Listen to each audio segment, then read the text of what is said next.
तो हेलो दोस्तों, कैसे हैं। उम्मीद करता हूं कि आप हमेशा की तरह मस्त स्वस्थ और बहुत ही जबरदस्त होंगे। दोस्तों आज की इस वीडियो में हम लोग क्लास 10th के जो मैथ का बुक है ना, यानी गणित का जो बुक है, उसमें जो पहला चैप्टर है जिसका नाम है वास्तविक संख्या, इस चैप्टर से हम लोग जितने भी वीवीआई यानी सब्जेक्टिव क्वेश्चन है जो डायरेक्ट मतलब कि एग्जाम में यानी परीक्षा में पूछता है, उस प्रश्न को आज हम लोग सॉल्व करेंगे। मतलब कि आज की इस वीडियो में 3 प्रश्न पढ़ाऊंगा और तीनों प्रश्न मतलब कि इन तीनों में से एक प्रश्न मतलब कि आपको डायरेक्ट एग्जाम में आएगा, यानी आपको परीक्षा में आएगा, फाइनल परीक्षा में आएगा। तो आप लोग इस वीडियो को थोड़ा सा भी मिस ना करें, इस वीडियो को पूरे लास्ट तक देखिएगा और देखिएगा कि कौन कौन सा प्रश्न है और किस तरीके से ये बन रहा है इतना आसान तरीके से। ठीक ना, चलिए बिना टाइम वेस्ट के आगे बढ़ते हैं और समझते हैं कि आखिर ये कौन कौन सा क्वेश्चन है और किस तरीके से बना रहे हैं। ठीक ना, चलिए स्टार्ट करते हैं। देखिए दोस्तों, सबसे पहला प्रश्न ये यानी कि पहला चैप्टर जो वास्तविक संख्या, पहला क्वेश्चन यही है कि यूक्लिड विभाजन परिमेय का प्रयोग करके आपको 255 और 867 का एचसीएफ निकालना है। ठीक ना, तो मतलब इसके कहने मतलब ये है कि यूक्लिड विभाजन परिमेय का प्रयोग करना है और आपको 255 और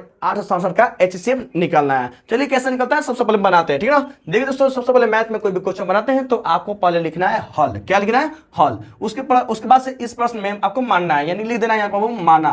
ठीक ना, आपको लिख देना है यहाँ पे माना, यहाँ पर a बराबर और b बराबर। तो यहाँ पर देखने की सॉरी, यहाँ पर a बराबर b बराबर मतलब क्या?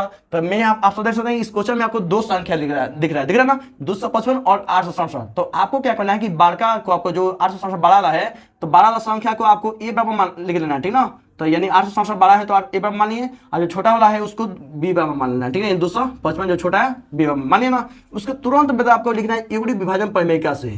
क्या लिखना है? तो यूक्लिड विभाजन परिमेय से। ठीक ना, यूक्लिड विभाजन परिमेय से, विभाजन परिमेय से, विभाजन परिमेय से, परिमेय से लिख देना, यानी यूक्लिड विभाजन परिमेय से लिख देना। अब देखिए दोस्तों, इसका एक सूत्र होता है, यानी यूक्लिड विभाजन ने एक सूत्र दिए थे। क्या दिए थे बाबू? तो दिए थे बाबू a बराबर B Q plus R, a बराबर बी क्यू प्लस आर। अब आपको तो ये समझ में आता है कि बाबू a बराबर बी क्यू प्लस आर तो लिखा गया, लेकिन इसका हिंदी क्या होता है? चलिए इसका हिंदी भी जानते हैं। बाबू देखो, a का मतलब होता है भाज्य। क्या होता है बाबू? तो a का मतलब होता है भाज्य। ठीक ना, a का मतलब भाज्य, b का मतलब होता है भाजक। क्या होता है बाबू?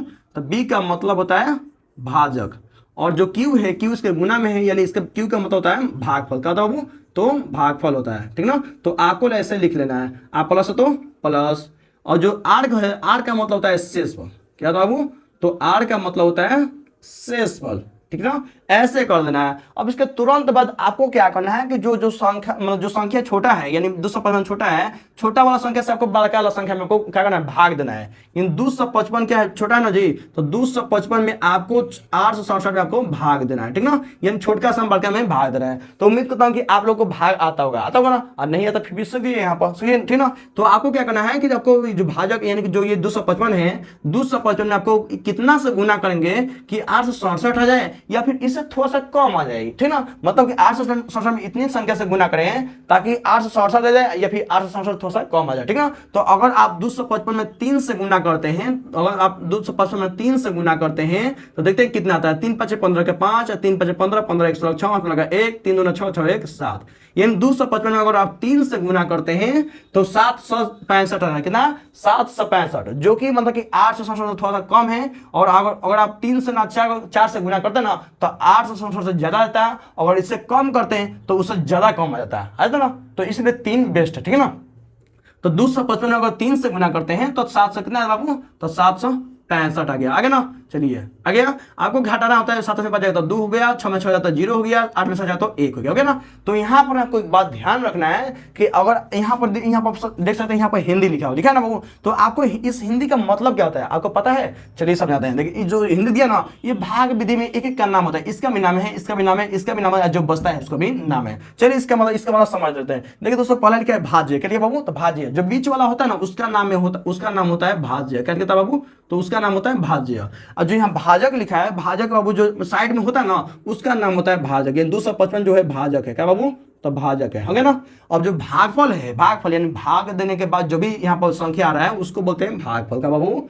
भागफल। यहाँ पर भागफल 3 जो गया भागफल हो गया ना बाबू, हो गया। और जो बचता है, जो शेषफल यहाँ लिखा ना, जो बचता है उसको बोलते हैं शेषफल। क्या होता है बाबू?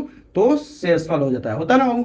चलिए जो बच जाता है शेष भाग। पहला हो गया ना, मतलब पहला आपको याद है कि इन हिंदी का मतलब क्या होता है। उसके तुरंत बाद आपको ये ध्यान में रखना चाहिए कि यहाँ पर आपको एक चीज ध्यान रखना है कि आपको भाग तब तक देना है जब तक यहाँ शेषफल के मान पूरा का पूरा कट न जाए, पूरा का पूरा कट न जाए। तो आप सब देख सकते हैं कि यहाँ पर 102 तब बच गया ना। तो आपको क्या करना है, सबसे पहले एगो है तो इसको सजा लेना है, ठीक ना। यानी भाज्य के मान यहाँ पर कौन है बाबू, तो 867 है ना बाबू, तो 867 है ना।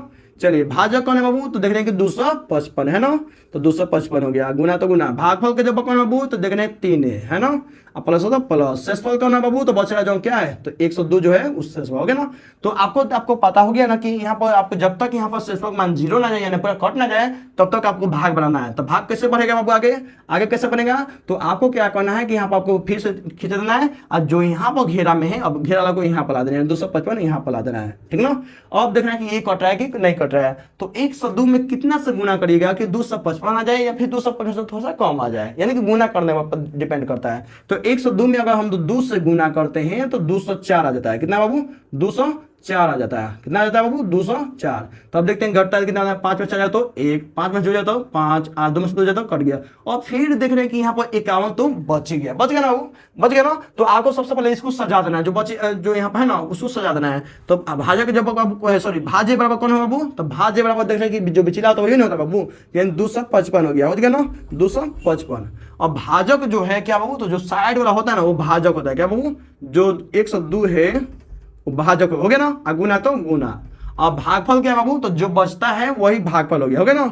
अब प्लस है तो प्लस, जो बच जाता है नीचे होता है शेषफल क्या बाबू, तो 51 जो शेषफल हो गया ना। तो इतना आपको समझ में आया ना, तो इतना आपको समझ में आ गया होगा, हो गया ना। चलिए आ गया, तो फिर हम क्या करते हैं, हमको पता है ना कि यहाँ बच गया तो पता है आपको भाग बढ़ाना आगे में। तो फिर बात ये जो यहाँ पर इसके ऊपर वाला घेरा पे जो यहाँ पे है, अब यहाँ पर घेरा लगे 102 है तो 102 को ला दिया ना। चलिए अभी देखते हैं यहाँ पर क्या हो पाता है। तो 51 में कितना से गुना करेंगे कि 102 आ जाए या फिर उससे कम है। तो देख रहे हैं कि 51 को 2 से गुना करते हैं तो 102 तो आ ही जाएगा, तो कर दिए कर देना वो। तो 2 से 2 कट गया, जो से जो कट गया 1 से कट गया, देख रहे हैं कि यहाँ पर पूरा का पूरा कट गया, यानी इससे अब आगे नहीं बढ़ेगा। अब नहीं बढ़ेगा तो हम इसे सजा देते हैं बाबू। तो भाज्य बराबर कौन होगा बाबू, तो उसमें बीच वाला जो होता है वही भाज्य वाला था बाबू, तो 102 हो गया ना। अब चलिए भाजक यानी जो साइड में होता है आपको पता है भाजक हो गया होता है ना बाबू। तो 51 है तो 51, गुना तो गुना। भागफल कौन है बाबू, तो जो आता है संख्या वही हमारा क्या था बाबू, तो भागफल यानी 2 है तो 2 प्लस होता प्लस। शेषफल कौन है बाबू, तो जो बचता है यानी कुछ तो बचा नहीं है, इसका मतलब क्या है बाबू, तो 0, यानी जब तक 0 ना जाए तब तक आपको भाग के आगे बढ़ना है। तो इतना तो हो गया ना। तो ऐसे में आपको एचसीएफ निकल गया, क्या निकला चलिए देखते हैं। तो दोस्तों हमारे पास ये एचसीएफ निकल के आ गया, क्या है बाबू, तो जब भी हम लोग भाग करेंगे और लास्ट में जब तक 0 आ जाता है तब तक, जब तक 0 ना आ जाए तब तक हम लोग को आगे में बढ़ना है, ठीक ना।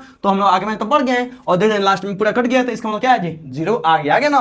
तो अब लास्ट में हम लोग सजा दिए, और सजाने के बाद जो भाजक मान में लास्ट मतलब भाजक मान जो लास्ट में आता है ना, भाजक मान लास्ट में कौन है बाबू, तो 51 है ना जी। तो यह हमारा एच से हो जाएगा, ठीक ना। तो यहाँ पर लिख देंगे बाबू अतः क्या लिखेंगे बाबू, तो अतः शेषफल का मान 0 है, इसलिए 0 आ गया है, इसलिए क्या होगा, 255 और 867 का HCF क्या होगा बाबू, तो 51 होगा, ठीक ना। ये समझ में आ गया ना बाबू। तो आपको एकदम अच्छे से आपको ये समझ में आया होगा। तो आप लोग अगर चाहें तो इसको स्क्रीनशॉट ले सकते हैं, ठीक ना। और इससे अच्छे समझना है और बनाना है, आपको इतना अच्छे समझ में आ गया होगा ना, बिल्कुल आ गया होगा। चलिए अब हम सेकंड क्वेश्चन दूसरे क्वेश्चन चलते हैं और समझते हैं कि उस प्रश्न को कैसे हम बनाएंगे। दोस्तों हमारे पास ये दूसरा क्वेश्चन आ गया है। ये क्वेश्चन ये बोल रहा है बाबू कि अभाज्य गुणनखंड विधि द्वारा 12, 18 और 36 का एलसीएम और एचसीएफ ज्ञात करें। यानी ये बोल रहे बाबू कि अभाज्य गुणनखंड विधि द्वारा आपको 12, 18 और 36 का एलसीएम और एचसीएफ निकालना है, यानी कि लघुत्तम और महत्तम निकालना, क्या नहीं महत्तम सावर्तन निकालना, ठीक ना। तो आपको एलसीएम और एचसीएफ निकालना है किसके द्वारा, तो अभाज्य गुणनखंड विधि द्वारा, ठीक ना। चलिए हम लोग बनाते हैं इस प्रश्न को, ठीक ना। तो क्या कह दिया प्रश्न में बाबू, तो दिया है बाबू संख्या दिया है, क्या क्या दिया 12, 18, 36 दिया है। तो आपको यहाँ पे लिखना है कि दिया है क्या क्या दिया बाबू, दिया है संख्या कौन कौन दिया बाबू, तो दिया है पहला 12 इस तरह कर देंगे, फिर 18 इस तरह कर देंगे और फिर करेंगे 36, ठीक ना। क्यों करेंगे, क्योंकि इसको अब गुणनखंड करना है, ठीक ना। तो हम लोग इधर गुणनखंड करते हैं, तो 12 को गुणनखंड करते देखते हैं क्या आता है बाबू। तो 12 को गुणनखंड करेंगे तो 2 के पारा में 12 तो 6 पर में आ जाएगा, फिर 2 से कट जाएगा तो 2 3 6 हो जाएगा, फिर 3 से 3 1 में कट गया ना। यानी कि 12 को अगर हम लोग गुणनखंड करते हैं तो 2 आता है और 3 1 आता है, यानी 2 गुणे 2 गुणे 3। अभाज्य गुणनखंड का मतलब क्या होता है, तो आपको इसका मतलब ये होता है कि जो संख्या होता है कुछ इस प्रकार का आपको तोड़ना होता है कि मतलब कि वो किसी और संख्या से ना कटे, ठीक ना। जैसे 2 3 आ रहा है, कोई संख्या किसी से कटता है, नहीं कट रहा है, नहीं कटना। अब ऐसा गुणा के रूप में लिख दें तो वही अभाज्य गुणनखंड के रूप में हो गया ना। तो यानी 12 का गुणनखंड किए तो 2 गुणे 3 आ गया ना। तो आपको क्या करना है, जो संख्या बार बार आ रहा है ना उसको एक बार लिख देना है। यानी क्या क्या आ रहा है बाबू, तो 2 आ रहा है, यानी 2 को आ रहा है बाबू, तो 2 आ रहा है, तो गुणे 3 एक बार 3 यहाँ पर लिख देना। अब हमको क्या करना है कि 18 को गुणनखंड करना है, ठीक ना। तो 18 को यहाँ पर गुणनखंड करेंगे, तो 2 से करेंगे कितना बाबा, 2 9 18, फिर 3 से करेंगे ना, 3 3 के 9, फिर 3 से 1 करके ना। तो यहाँ आप समझ रहे होंगे कि सर यहाँ पर 1 है तो 1 क्यों नहीं देना है, तो 1 आपको 2 या ना दो कोई दिक्कत नहीं है, वही होगा। लेकिन जब HCF नहीं निकले तब आपको 1 देना है, ठीक ना। तो 18 को गुणनखंड किए तो क्या रहा वो, तो 2 गुणे 3 गुणे 3 आ रहा है ना। अब देख रहे हैं कि यहाँ पर जो संख्या बार बार है उसको एक बार लिखेंगे, तो पहले 2 एक बार है तो 2 लिख देंगे, और 3 को बार है वो 3 को बार है तो एगो दूगो यानी ऊपर 2 बढ़ा देना। अब चलिए हम लोग 36 को गुणनखंड करते हैं। तो जब हम लोग 36 को गुणनखंड करेंगे तो इस तरह से करेंगे, 2 से 3 तो नहीं करेगा, लेकिन उससे पहले 2 करेगा, एक बार में करेगा ना। इसमें से एक जाता 16 जाएगा तो 2 8 16, फिर 2 से करेगा तो 2 9 18 हो गया, फिर 3 से करेगा तो 3 के 9, फिर 3 से करेगा तो 3 कम हो गया ना। यानी 36 को खंड करते हैं, 2 2 रहा है, 3 3 2 आ रहा है ना। 2 गुणे 3 गुणे 3 आ गया ना। अब आपको जो संख्या बाबा रहा है उससे एक बार कर देना है। यानी यहाँ पर 2 को रहा है बाबू, तो एगो 2 आ रहा है, 2 आ रहा है ना। अब यहाँ पर 3 को रहा है बाबू, तो 3 को रहा है तो एगो 2 3 आ गया ना। अब निकल गया, हो गया ना। तो इतना करने के तुरंत बाद आपको क्या करना है, यहाँ लिख देना HCF, क्या लिखना है बाबू, तो HCF लिख देना ना जी। चलिए अब आपको लिखना है HCF, और HCF में क्या होता है बाबू, जो सब में मिलता हो ना, देखिए ये तीनों मतलब कि जो सब में क्या मिल रहा है, जो एक साथ क्या मिल रहा है, तो देख रहे हैं कि यहाँ पर 2 मिल रहा है, इधर तीनों में मिला ना जी, यहाँ पर मिला, यहाँ में मिला, यहाँ मिला ना। अब 3 भी मिल रहा है, इसमें मिल रहा है, इसमें मिल रहा है, इसमें मिल रहा है जी। मतलब कि HCF में मतलब तीनों मिलना चाहिए। तो तीनों में देख रहे हैं कि 2 मिल रहा है और तीनों मिल रहा है, तो आपको क्या करना है, जो मिल रहा है ना तो उसके सबसे कम पावर वाला आपको लेना है, ठीक ना। तो 2 मिल रहा है तो 2 के सबसे कम पावर वाला कौन है बाबू, तो 2 के सबसे कम पावर वाला देखिए 2 है, यानी कि यहाँ पर 2 के पास 2 है, यहाँ पर 2 है या 2 खाली 2 है, यानी सबसे छोटा 2 वाला कौन है बाबू, तो 2 का सबसे छोटा वाला कौन है, तो खाली 2 है ना जी। तो इसमें जो HCF में आपको यही याद करना है कि जो भी संख्या का निकाले होंगे, जितने भी संख्या का गुणनखंड किए होंगे, आपको सब में देखना कि क्या मिला है, सब में क्या मिला है, ठीक ना, सब में मिलना चाहिए, ठीक ना। तो देखिए सब में क्या मिलना चाहिए, और जो मिल रहा है ना उसमें से जो मतलब देखिएगा कि सबसे कम पावर वाला कौन हो रहा है, ठीक ना, सबसे कम पावर। जैसे कि इसमें तीनों में 2 मिला ना, तो 2 के सबसे कम पावर वाला कौन है बाबू, देख रहे इसके पर 2 है, इसके पर 2 है, लेकिन इसमें खाली कुछ नहीं है, एक ही होगा ना जी। सबसे कम पावर वाला कौन है, तो खाली 2 है ना।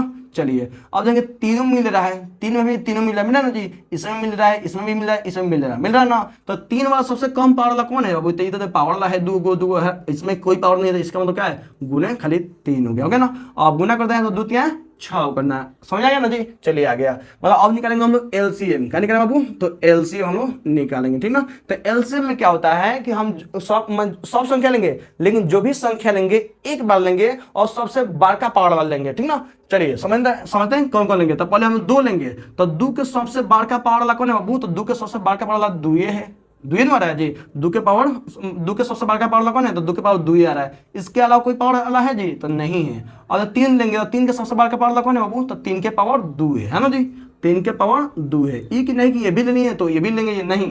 तो आपको LCM में सब लेना है, सब मतलब क्या, सभी संख्या को लेना है, अलग अलग संख्या को लेना है, लेकिन जो जिस भी संख्या को ले रहे हैं उसे एक बार लेना है और सबसे बड़का पावर वाला लेना है, ठीक ना।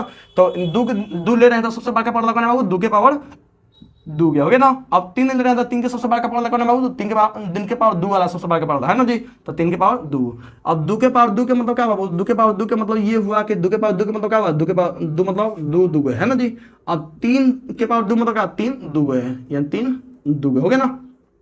अब आपको गुना कर लेना है, तो गुना करना क्या बाबू, तो 2 दूनी के 4 और 4 3 12, 12 के बाद 3 बातें 36 हो जाएगा, हमारा 36 आंसर हो गया ना जी। यानी हमारा HCF इतना निकला है और LCM निकला गया ना, तो यहाँ पर इतना निकल गया ना। चलिए ऐसे ही आपको मतलब कि एकदम अच्छे से ऐसे ही बनाना है, ठीक है ना, एकदम इसका आंसर निकल गया है, ठीक है ना। तो आपको ये वाला नहीं करना है, ठीक है ना, ठीक ना। और आप चाहें तो इस प्रश्न को आप लोग मतलब कि स्क्रीनशॉट ले सकते हैं, ठीक है ना, स्क्रीनशॉट ले सकते हैं। चलिए हम नेक्स्ट प्रश्न को पढ़ते हैं और ये प्रश्न आपको बहुत इंपॉर्टेंट है, बहुत इंपॉर्टेंट। तो इस प्रश्न को आप ध्यान से सुनना है क्योंकि एक प्रश्न से आपको 3 प्रश्न बनता है, ठीक है। चलिए समझते हैं तीसरा प्रश्न कौन सा है। तो दोस्तों हमारे पास ये तीसरा प्रश्न आ गया है। देखिए तीसरा प्रश्न ये बोल रहा है ना बाबू, यदि पहली संख्या बराबर 48 और लसा बराबर 336 और मसा बराबर 8 दिया है तो ये बताइए बाबू कि दूसरी संख्या क्या होगा। ये से प्रश्न में बहुत इंपॉर्टेंट ये प्रश्न बाबू, ये बहुत इंपॉर्टेंट प्रश्न है। इस तरह का प्रश्न आता है देखिए, और इस प्रश्न के आप इस प्रश्न से आपको मतलब 2-3 प्रश्न बन जाएगा। अब 2-3 प्रश्न आपको एकदम देख कर बना देंगे, ठीक ना। चलिए बनाते हैं और इस प्रश्न को समझते हैं। देखिए दोस्तों क्या बोला है बाबू, तो पहली संख्या दिया बाबू 48 दिया है और लसा दिया है 336 और क्या दिया मसा बाबू 8 दिया है और क्या दिया बाबू, तो इसका दूसरी संख्या निकालना, ठीक ना। तो सबसे पहले इस बनाने से पहले जो दिया है ना उसको पहले हम उतार लेते हैं, ठीक ना। तो यहाँ पर क्या लिखा बाबू, तो हल लिख दें। उसके बाद बाबू क्या क्या दिया है बाबू प्रश्न में, तो दिया है पहले बाबू, तो लिख देंगे बाबू दिया है। क्या लिख देंगे बाबू, दिया है, ठीक ना, दिया है। अब क्या क्या दिया बाबू, तो पहले दिया है पहली संख्या, दिया ना बाबू पहली संख्या, पहली संख्या, ठीक है। इस प्रश्न एकदम बहुत ईजी है, एकदम बहुत ईजी है। पहली संख्या बाबू 48 दिया ना, पहली संख्या 48 दिया है। उसके बाद क्या दिया बाबू, तो लसा दिया है। क्या बाबू, तो लसा दिया है। क्या दिया बाबू, तो लसा दिया, कितना दिया बाबू, तो 336। लसा का मतलब पता ना बाबू लघुत्तम वर्तक होता है ना। उसके बाद क्या दिया बाबू, तो मसा दिया, कितना बाबू, तो मसा दिया है। मसा का मतलब क्या होता है बाबू, तो महत्तम वर्तक होता है। कितना दिया बाबू, तो 8 दिया ना। उसके बाद पूछा बाबू कि दूसरी संख्या क्या होगा, तब दूसरी संख्या क्या होगा, दूसरी संख्या क्या होगा, यानी दूसरी संख्या पूछ रहा है क्या होगा, ये नहीं पूछा जी, यानी कि पहली संख्या लसा मसा और दूसरी संख्या। देखिए ऐसे प्रश्न में वो आपको 4 बातों को ध्यान रखना है, मतलब 4 बातों ध्यान, 4 चीज बताता है। क्या बताता है बाबू, तो यहाँ पर एक प्रश्न लगता है, क्या बाबू, यहाँ पर सॉरी एक सूत्र लगता है। क्या सूत्र लगता है बाबू, तो पहली संख्या गुणे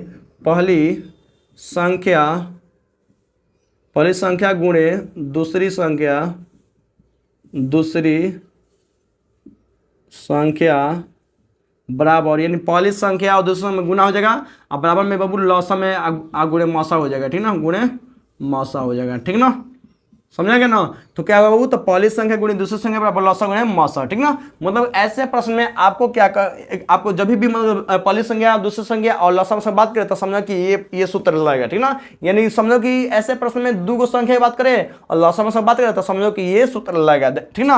अब जो दिया है उसके सामने लख दो और उसको निकल जाएगा खुद, ठीक ना। तो आपको पता है कि वो सूत्र पता चल गया कि जिस प्रश्न में 2 संख्या की बात करेगा यानी पहली संख्या दूसरी संख्या और लसा से बात करें तो आपको ये सूत्र लगा देना। क्या सूत्र है बाबू, तो पहली संख्या गुणे दूसरी संख्या बराबर लसा गुणे मसा।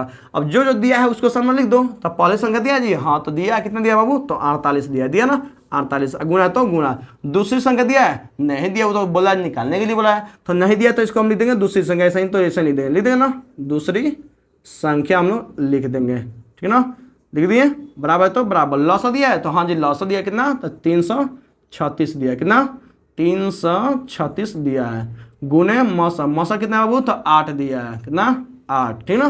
तो यानी किसका मान निकालना है, दूसरी संख्या का मान निकालना था। दूसरी संख्या जिसका भी मान निकालना है उसे अकेला छोड़ना पड़ता है, यानी जो गुना में होता है वो बटा में जाता है, होता ना जी। आपको पता है कि जो गुना में हो जाता है और गुना से हटाना है हमको, तो वो बाटा में चल जाएगा, इन सबके बाटा में चल जाएगा। तो दूसरी संख्या निकालना, तो दूसरी संख्या को यहीं पर छोड़ देते हैं, दूसरी संख्या को हम लोग यहीं पर छोड़ देते हैं, बराबर 336 गुणे 8 और जो गुना में 48 से कहाँ जाएगा बाबू, तो बाटा में जाएगा, ठीक ना। अब देखिए यहाँ पर आपको एक चीज बता दूं कि जब भी ऐसे हो तो समझो कि पूरा का पूरा कट जाता है, ठीक ना। तो बटाना जब भी हो समझो कि पूरा कट जाएगा, कैसे, तो 8 6 48 हो जाएगा ना जी। अब 6 से ये कट जाएगा, कैसे कटेगा, देखिए कट जाएगा, पूरा कट जाएगा। देखिए 6 से तो 33 नहीं करेगा, लेकिन उससे पहले क्या आता है बाबू, 6 के बार में तो 30 आता है, कितना बाबू, तो 5 में आता है बाबू ना, यानी 6 5 30 हो जाता है। अब 3 बचा ना जी, अब 6 के 3 तो 36 हो जाएगा ना, तो 6 के बाद 36 कितना बाबू, तो 6 बार में है ना। यानी हमारा दूसरी संख्या क्या है बाबू, तो दूसरी संख्या हमको मिल गया 56, ठीक है ना। यानी हमको पहली संख्या लसा मसा और दूसरी संख्या दिया है तो हम निकाल दिए दूसरी संख्या, निकल गया ना। अब हमारा आंसर यही हमारा आंसर हो गया ना। तो आपको ये 3 प्रश्न ये पहले बताइए कैसा लगा। अगर आपको सच में आपको पसंद आया है और सच में आपको समझ में आया है तो वीडियो को लाइक जरूर कीजिएगा और चैनल पर नए हैं तो चैनल सब्सक्राइब जरूर कीजिएगा, क्योंकि आज की इस वीडियो में मैं सिर्फ मतलब 3 ही क्वेश्चन लाया हूँ। इसके पार्ट 2 यानी हर चैप्टर का मैं 2 वीडियो लाऊंगा, क्योंकि वीडियो लंबा हो जाने से बोरिंग होता है, ठीक ना। तो आपको ये पहला वीडियो था जिसमें 3 प्रश्न था और तीनों भी था, आपको अच्छे से प्रैक्टिस कर लेना है, इसको छोड़ना नहीं है। मैं वही प्रश्न लाऊंगा जो कि आपके लिए बहुत जरूरी है, ठीक ना। तो ये 3 प्रश्न आपको रिवीजन करना है, अच्छे से कर लेना है। देखिए अगला नेक्स्ट क्वेश्चन में आपको तीन मतलब कि कितना, हाँ 3 से 4 प्रश्न आएगा और 3 और 4 से प्रश्न उस वो भी बहुत ज़्यादा VBI वो भी होगा, ठीक ना। मतलब जो भी वीडियो लाऊंगा वो VBI होगा और आपके लिए बहुत महत्वपूर्ण होगा। तो अगर चैनल पर नए हैं तो चैनल सब्सक्राइब जरूर करें, क्योंकि आपको यहाँ से बहुत जबरदस्त क्वेश्चन मिलने वाला है, बहुत महत्वपूर्ण प्रश्न आपको समझने को और मतलब सीखने को मिलेगा और डायरेक्ट आपको एग्जाम में पूछेगा, ठीक ना। और साथ में आपको ट्रिक भी मिलेगा हर एक दिन गैप देकर, ठीक ना। चलिए दोस्तों मिलते हैं नेक्स्ट वीडियो में, तब तक चैनल बनाए चैनल सब्सक्राइब जो करें। चलिए मिलता है नेक्स्ट वीडियो में। अगर आपको ये वीडियो सच में अच्छा लगा तो वीडियो को लाइक जो कीजिए, मतलब अगर आपको समझ में आ गया है तो वीडियो को लाइक जो करिएगा, ठीक ना दोस्तों। चलिए मिलते हैं नेक्स्ट वीडियो में, तब तक के लिए जय हिंद, वंदे मातरम। मिलते हैं नेक्स्ट वीडियो में स्पेशल वीडियो के साथ, स्पेशल क्वेश्चन के साथ।